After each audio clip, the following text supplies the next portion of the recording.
Raise your hand if you've ever been stared at or complimented while you're walking in a way that made you feel uncomfortable. Raise your hand if anyone has ever hit you, pushed you, touched you, groped you in a way that made you feel uncomfortable. I remember this vividly.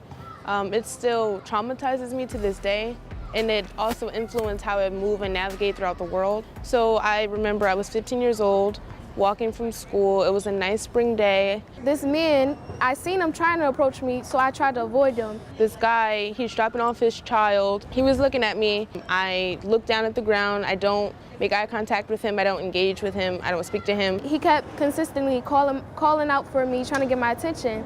And I told him I wasn't interested and walked past. And he goes, Ayo, tan jacket, come here. I keep walking. He's like, Ayo, come here, I know you fucking hear me. At this point, my heart is racing. Only thing I can hear is my heart beating through my chest. When I looked back, I saw the man continuously walking behind me and still calling to me, and I grew in shock. And he starts to follow me. I'm 5'3", he's over 6 foot. He quickly catches up to me and he grabs me. When I realized I didn't have my mace on the side of my book bag, to get him away, or at least get him to cut a block or stop following me, I shouted out, "Leave me alone before I mace you." And I don't think he heard me the first time because he kept walking towards me and kept telling me, "Excuse me, miss, can I have your time?"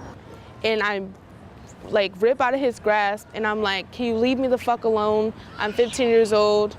You shouldn't be talking to me." He goes, "Yo, why are you making a scene?" This is what I'm doing intentionally.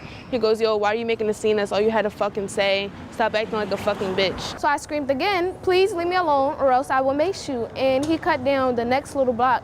And I basically hurried up to my best friend's house because I felt uncomfortable and not safe. He leaves me alone, but I'm still scared that he will follow me. So I'm walking, but I walk down past my house and I make sure that he's not following me.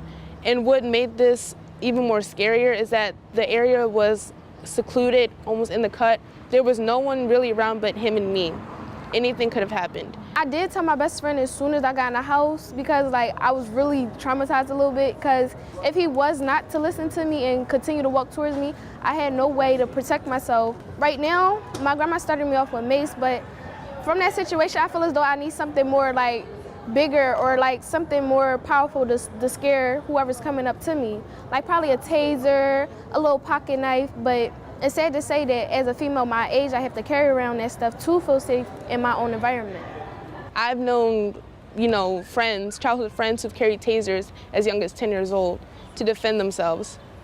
Women are being overly sexualized, and this element of internalized misogyny, it's carried down generation to generation to generation, because it's almost like society doesn't want to fix the problem. There's a clear lack of consent when it comes to things like street harassment, because you are not giving the person permission to holler at you, to call you names, to over-sexualize you at a young age.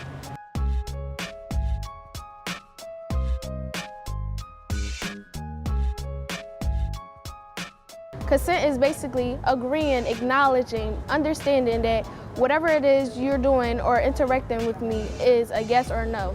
If obviously it's not a verbal yes or it's not a verbal no, you can still see the signs if somebody's interested or not interested. You're giving consent anytime you allow someone to come up and hug you or borrow something from you, We recognize that there are certain situations where it's harder to say no. Maybe you were brought up culturally or by right of your gender that saying no is difficult for you. So that might not come naturally to you. So what could be a no for one person might look actually could we slow things down a little bit? Or, oh, I don't know if I want to do that right now. Sort of like a soft no. So instead of telling people to look for no's, we actually, as sex educators in a field, are really recommending folks to look for yeses. The idea of yes means yes, so that you're actually asking for permission as you go along. I was never really taught consent.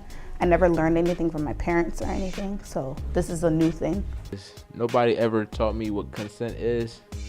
I only learned it at Power, If it wasn't for this, I would not be talking about this. The one time that we did have a sex education class, it wasn't about consent. It was more about like being safe while having sex, but never about consent. Parents that expect the burden of sexual education to solely be on the school. And if that school doesn't have funding, if that school only teaches sex ed for one class period out of 4 years of school, and they start you back in all the way later in the senior year, you have an issue because these sex ed classes are not talking about consent. We don't realize like the problem until like something big happens. Like let's hear somebody gets raped in the school. Now all of a sudden it's a problem, but we didn't take our time to look what led up to it. Rape is definitely a crime that happens frequently, but it happens because there's a culture that allows it to happen. Well, there was a couple times I walked down the halls, I see people smacking, like guys smacking girls' butts and stuff like that. Low-key, it's a game to us now. I feel so bad saying this, but yeah, it's a game to us. We basically bet who's gonna get the girl or who's gonna talk to her. Being a student, I don't ever see teachers like stopping any of these things going on. Security guards like watching, like listen as these things happen. We have gym class and all the girls be supposed to wear tights. Boys be like, oh my gosh, like why you wearing that tight? Like why you wearing that? That joint, your ass fat. Why you wearing that? You trying to get my attention and stuff like that. I'm not wearing tight because I'm trying to get somebody's attention. I've been told multiple times to cover up because there are men in the house. You know, men that are my blood, men that I may not know but are family friends. You know, as a young girl, 7, 8 years old, I've been told not to wear shorts, not to wear a skirt, to put leggings underneath, to cover up after I've just gone swimming. And you know, this is really damaging to a young girl's mind because it's like your body's being sexualized when you're 7 years old. Why are my shoulders out or my knees out?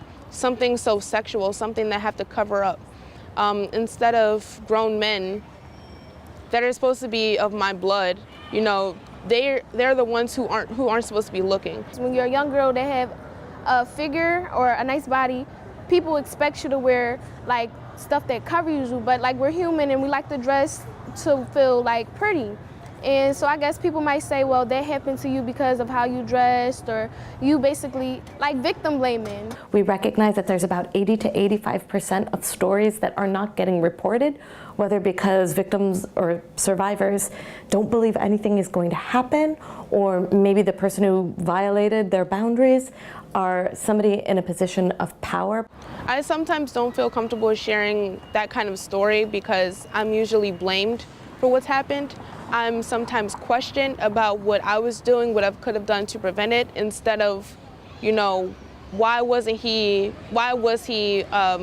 approaching me in that kind of way.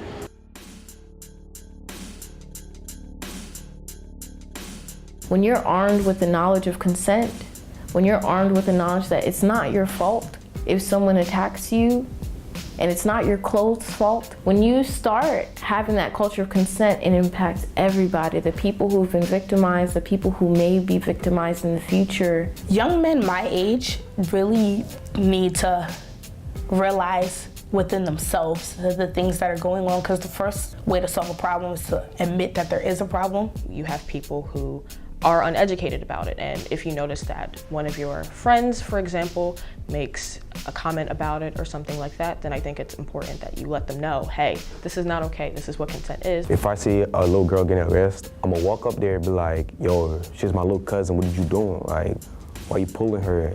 And then, I mean, he gonna back off. 2017 was a big year for consent awareness, especially with the hashtag #MeToo.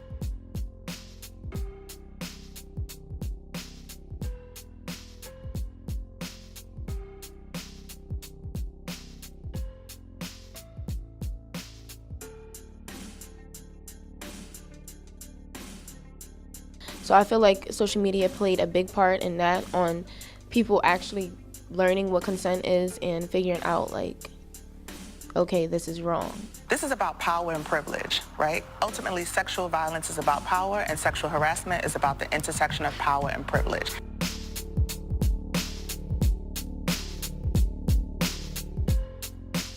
We talk about like different topics within the consent, it says, can education solve our consent problems? So it focuses mainly on like, did we ever learn about consent? And it not only, it touches on like the issue of race within consent and like the problems with it. If we keep working at it on our singular level, one person talks to another person, one person talks to their class, the people in that class talk, you can make change. That is how changes are made.